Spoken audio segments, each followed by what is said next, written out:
So today we will be drawing an axolotl, minus this stuff.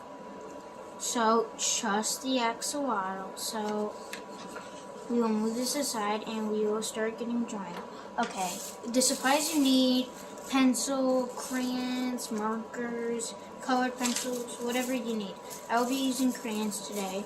So we will get started. First, you draw a nice big circle. Okay, you got that down? Alright. Then you do the ears of the axolotl. It's a bump, second bump, third bump, first bump, second bump, third bump. Okay. We got that.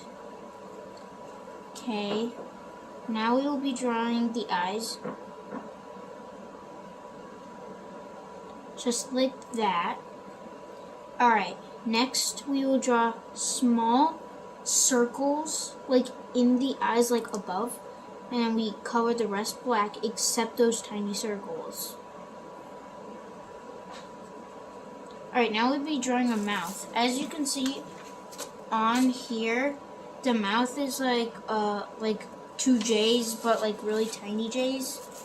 So that's one J, then a second J.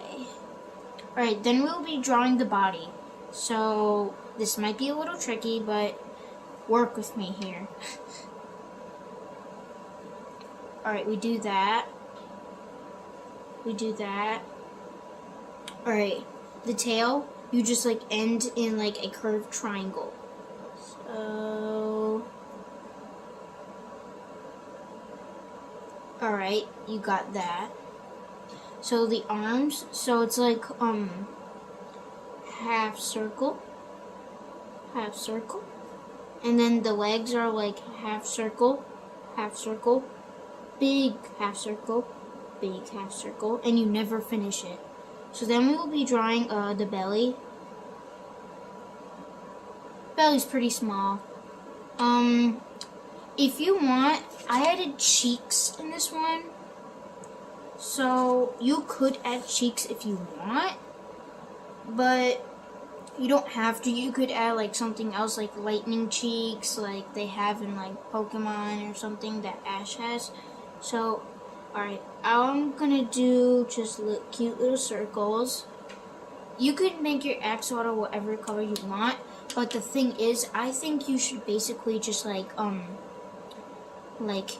see here, the skin is dark, but like this, and this, like the cheeks, the belly, and the ears are like all light blue, like to give it like a little like character to it. So that's what I would do. You don't have to do it, but that's what I would basically do. So for my axolotl today, I'll be using green since last time I used blue, because I don't know, it's like a underwater color, like a swamp color, but axolotls are never green. They're usually yellow, white with pink ears, or black. I don't know any other axolotls, but that's all I know about them. So let's get started with the coloring.